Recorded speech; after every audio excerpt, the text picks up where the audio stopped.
Hi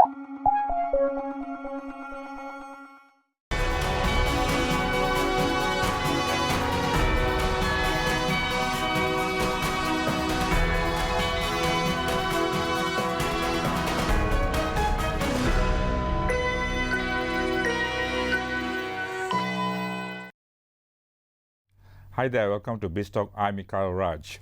Today we continue our focus on Budget 2020, and it's just a week away, next Friday at 4 p.m. at the Dewan Rakyat. And from daily reports, you see numerous demands for increased allocations, incentives and funding. So satisfying just about everybody is a tough act to follow for the government because it is already grappling with tight finances.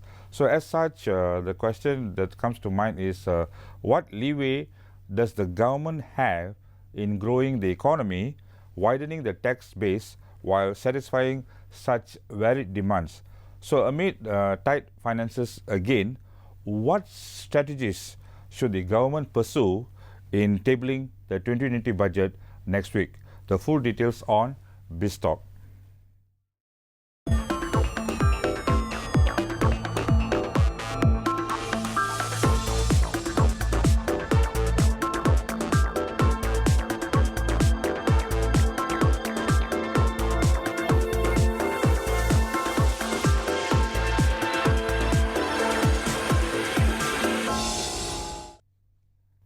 Welcome back. For more on Budget 2020, we have in the studio Syed Roslan Syed Zakaria. He's a financial management consultant and founder of Foresight Consulting. Syed, welcome to BizTalk. How are you today?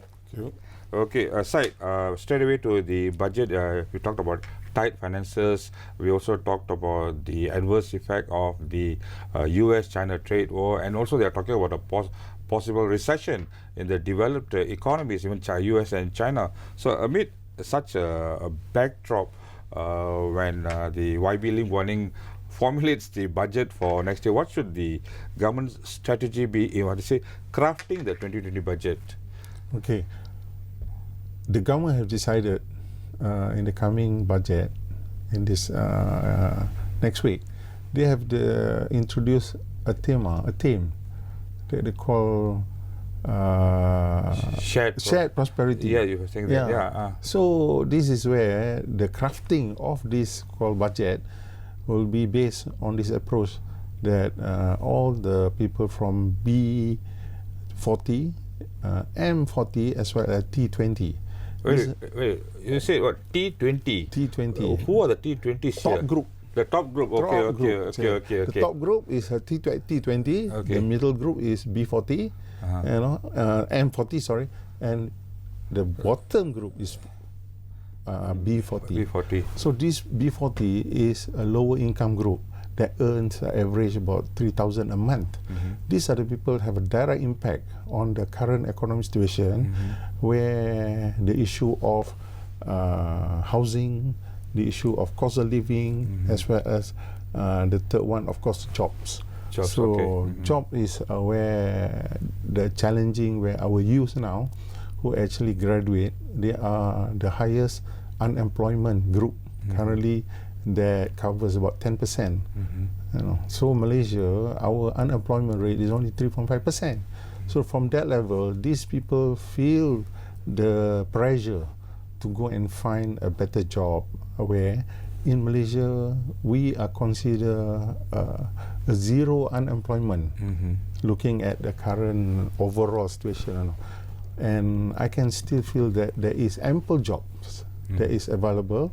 The only thing, I think there's some negative attitude that our youth are a bit choosy, Yeah, but then talking about this, you're talking about strategy in crafting the 2020 budget, you're talking about the B40 group, but also mentioned about tight finances and all. So, and then we have a deficit budget and other thing, I say. So, fiscal deficit and all that. So, against such challenges, will the government be able to come out with, say, a job generation? It's not that easy to generate jobs and all that. And you're talking about housing, it takes a long time. And houses are beyond affordable. Affordable housing is such a beautiful thing. So how do you come up with policies to really satisfy the demands of this group? These are the things that data Data is very important. Where the government got to really look at the right data to implement the right policy, that we really hit the right nail to this problem. You're talking about the needs-based. Yeah, the need base. So, for example, at the B40, we're talking about jobs.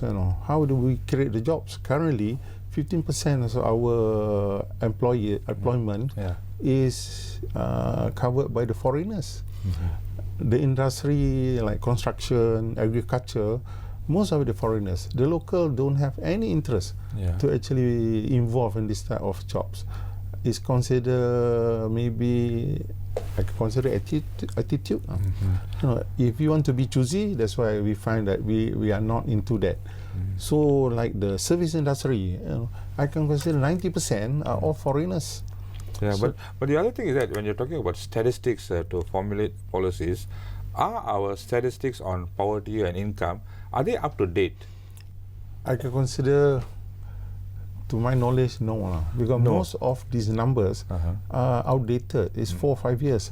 It's what now is coming to 2020. We are relying on numbers of 2016. So maybe with their numbers is inaccurate for us to implement some of the important policies that hit the group. Yes. Okay, the other question is that will Malaysia encounter difficulties in raising funds, for this budget because of the deficit? That definitely not. Malaysia have a very strong fundamental in the financial sector. Okay. Our money market, our capital market, as well as our foreign loan, especially Japanese government. From those days, they are funding most of our infrastructure project, like JIBIC, JICA. So recently, our Prime Minister has secured a very cheap loan, the Samurai bond. That's the second bond and all that. Yes. So in terms of our world rating, like Standard & Poor give us a AAA, and we are still at A+ rating. So that means our credit standing is good, so there's no concern to really source funds from outside. Because when you're talking about all the JICA loans, they come at a very concessionary rate. In fact, the local money market, we still have very strong T-bills, MGS that funds the government operational needs. So I can say that in terms of fundamentally, Malaysia liquidity is very strong. Okay, to the other issue is that the Finance Minister Lim Guan Eng did say that there will be no new taxes in budget 2020. So that's a given. But against such a response from the government, not to have new taxes, maybe they're trying to be populist, how then do you widen the tax base? Actually, there's two things that we can look at it. No new taxes, but we are still now encouraging the digitalization of our economic. They call Industry 4.0. So there is another area to explore in terms of getting the new tax. But we also have to look at our leakages that have not been seriously addressed. So do you have some numbers for our leakages? Leakages, I can say, number one is foreign worker. This foreign worker, let's say they earn 3,000 a month. 1 year is 36,000. So if they work here for 1 year, they get 36,000. Let's say you have 1 million. We have several million. 1 million. If take 1 million, it's 36 billion. So 36 billion, if you tax them at 5%, there will be the potential income that we actually have a lot of things to address. So that's repatriation of profits overseas and all that. Oh, that is another disadvantage that we have, because outflow of our ringgit. But I'm talking about also about the curtailing tax leakages in terms of people who evade taxes. So one of the issues was when they introduced the GST several years ago, the previous government, it sort of plugged the holes, But now we are back to SST, and again, the evaders can carry on doing what they wanted to do, what they're doing. But now, yesterday, you have the Prime Minister telling that we might consider it if the people want it, because I don't know what is the pros for the GST and the cons for the GST, but I think as far as the people want it, I think they made their position clear on May 9th last year. They don't want the GST. What is your standing on the GST if it is to be implemented again? Actually, we started with SST. because it's just the previous government. So when they have a pressure that the oil price was down, then the revenue was short. So they introduced GST to cover that shortfall of our revenue. So the only thing, the problem, I think, more on the implementation.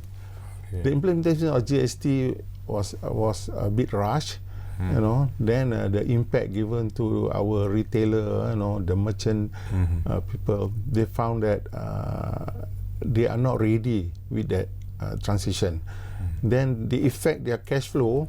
Then of course, the way they price the thing a bit higher, because most of them don't have the correct calculation. What to price their besides the correct calculation, do you think it would have been better if we have the GST at a lower percentage, for instance, 3%? Should be, because we can actually start gradually. Gradually, we can start at 2%, then increase, to 3%.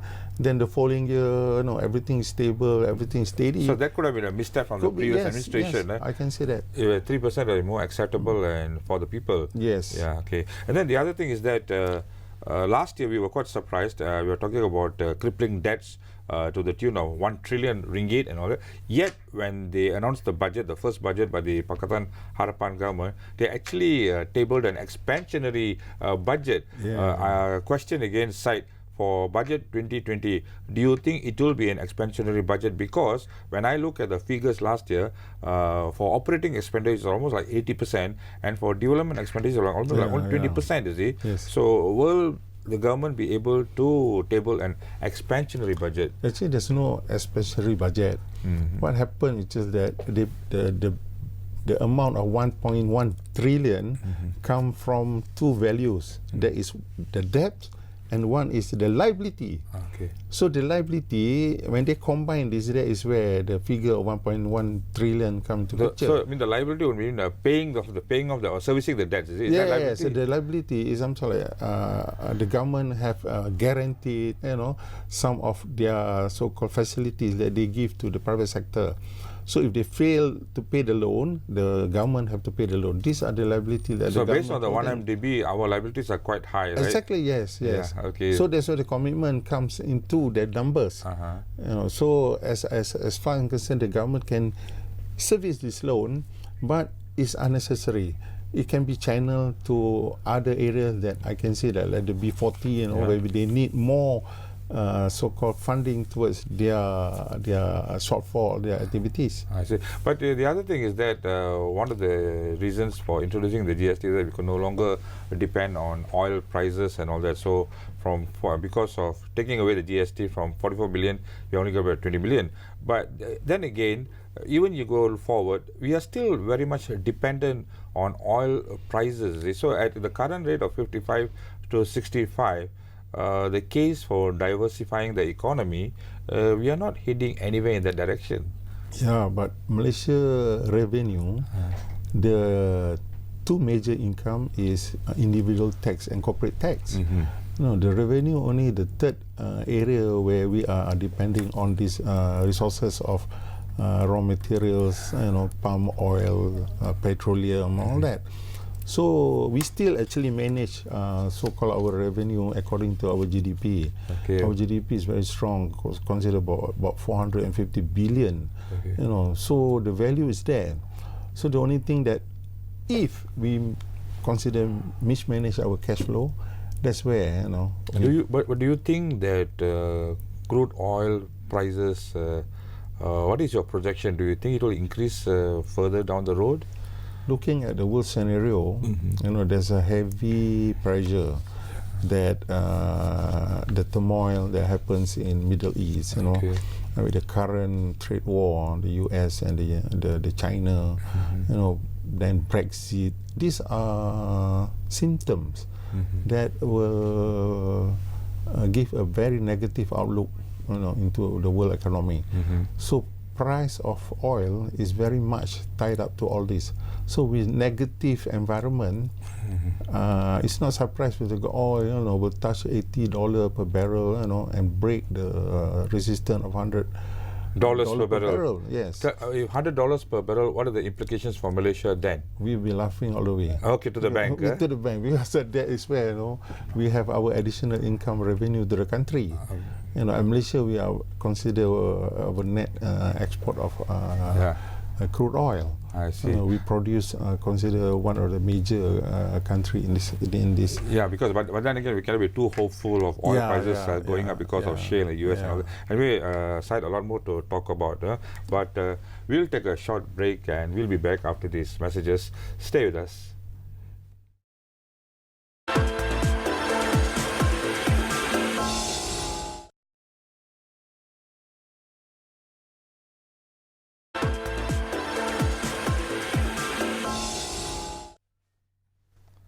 Welcome back. We are talking on Budget 2020 with Syed Roslan Syed Zakaria. He is a financial management consultant. Syed, you have been in the Forex market for more than 30 years.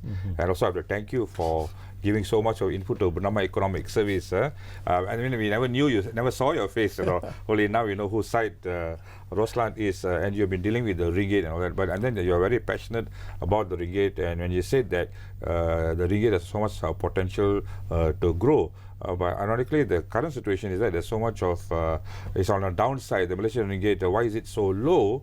It's more than 4. Why should it be higher based on its potential and country's fundamentals? Is there a leeway for the Ringgit to appreciate to beyond to break the psychological 4.0 barrier to 3.99?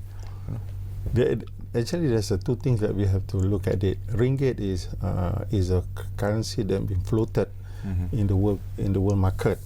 So due to that, the pressure that been patched against the US dollar, where US dollar is I consider is a bankrupt currency. You have a 22 trillion debt. So when you patch against a currency that is considered no underlying asset value, this is where the disparity is there. So we always feel that Ringgit is not strong enough. Take for example, recently when China revalued their yuan, so there becomes a pressure that US dollar goes up. So when you convert against Ringgit, and Ringgit has been looking at a weaker value. So 4.18 at the moment, is not reflecting. Malaysia, in terms of our fundamental numbers, it's all there. Looking at we are growing at 4.5% average for the past 10 years. So but the numbers is not reflecting with the rates. But although you said all that, how is foreign portfolio investor sentiment towards Malaysia? Because it's not that great for the past 1.5 years, is it? It's not that great, but the FDI keep on coming. Okay. See, Malaysia, in terms of our manufacturing sector, looking at the fundamental, looking at the stability, is all one of the best in the world. Looking at this region, Malaysia is still number 3 in terms of our so-called output, in terms of the economy performance. So Malaysia is still the first choice and also the last choice. With the current turmoil between this US and China, the FDI is slowly coming back into our country. I see. And we expect with FDI coming, there'll more manufacturing being open up, job creation will be there. So in terms of positively, the numbers going to be there. Well, that's good news, but there's also some criticism with the fact that now is not a time to have all impediments to foreign investors coming in. There's a lot of criticism that Malaysia, despite a lot of agencies involved in attracting investments, there are too much of bureaucracy, too much of red tape and all that. So now is time for difficult times we are facing, you see, and with the competition for the investment dollar is very high. If you're talking about red tape, yeah. You know that Malaysia is the 15th easiest nation to welcome investors. Is that something to be happy about? Because because we can welcome them. Okay. We don't have much red tape. We've actually moved from number 20, 30, at the end of the day now we are number 15. But we should be higher, right? No, we actually can go lower. That means our reform of our policy, the open up the opportunity to the foreigners to come in, will be made much more easier. Yeah, there's room to improve. There's a our lot of ranking, room. There's a lot of room. That's why we got to reform a lot of things that we're going to reform in this country in order to move forward very fast. Yeah. Especially our bylaw. Most of our law is outdated.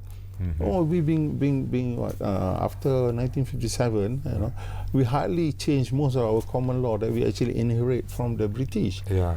So. Yeah, that's right. I mean, a lot of steps to take and all that. They should have a really uniform one-stop agency and make it easier for investors. But aside, coming back to Malaysia and the budget, and you're talking about a people-friendly budget, people-centric, you're talking about shared prosperity. One of the questions is, what steps need to be taken to lower the cost of living pressures, which was a really important issue during the election, and that's one of the reasons that really that's why the previous administration sort of lost. In economics, it's all about demand and supply. Okay. So you're looking at cost of living. Directly, we can address issues, especially on our daily expenses. Take, for example, a family who have kids nowadays. The most pressure is to finance the servants, or now a family of 3, they're going to spend about 1,000 ringgit just to take care of their kids at home. So that is a pressure from them. It comes about 30-40% of their take-home pay. Then coming back to the cost of living or other things, we import a lot of things. Food import bill is very high. Yes. Okay. But in terms of other things, take for example fishery. Everybody knows, there's no more fish in the sea. So too much of demand. So then the demand is high. The supply is short. Of course, the price will go up. Okay. So in terms of this, we got to use a lot of emotional intelligence, to look at things, so that especially our citizens, our Malaysian, need to understand, how prudent you're going to be in your spending, what is things that you need, what is things that nice to have. This is another thing we got to be more advanced, in terms of our culture of thinking. Yeah, but talking about that, to stimulate businesses, to stimulate business activity, sometimes the grouse is that our banks are too tight in lending. Do you think Bank Negara should come in to actually force our banks to really loosen lending? Because, for example, you want to borrow, you need a salary slip, but most of our people are working not salaried employees, you see. So there's no change on that. No. So it's very tight by the banks. Banks, we operate in a very professional environment. We have compliance, we have law, all these so-called standards that the World Bank has imposed, and we are compliant to all this.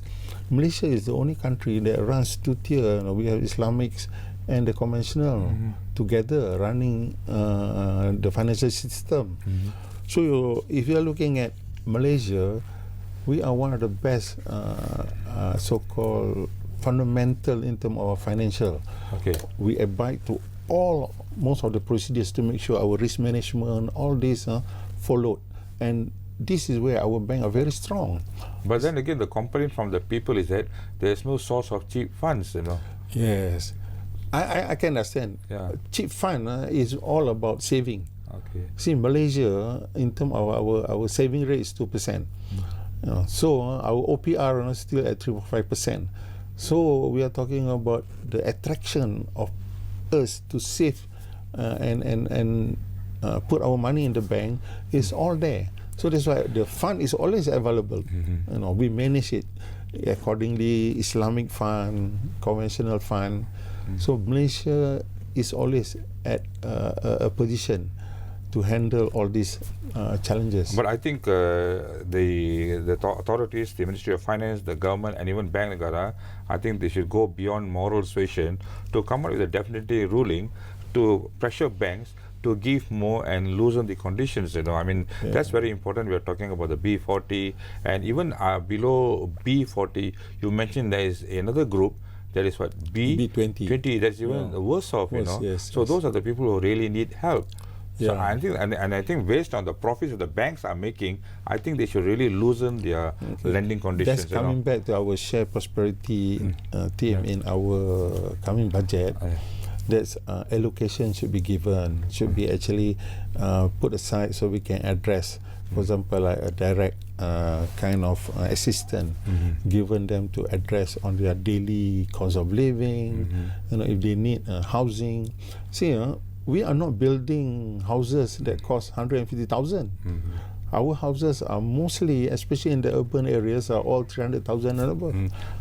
So I think by come next Friday, I think the government should really have a B40 kind of policies to really help them, you know, and have definitive policies to really loosen the funding. Anyway, thank you, Syed, for that insight on budget 2020. We'll wait and see on Friday what actually the government unveils. Okay. That's all for BizTalk. Until the next time, bye for now.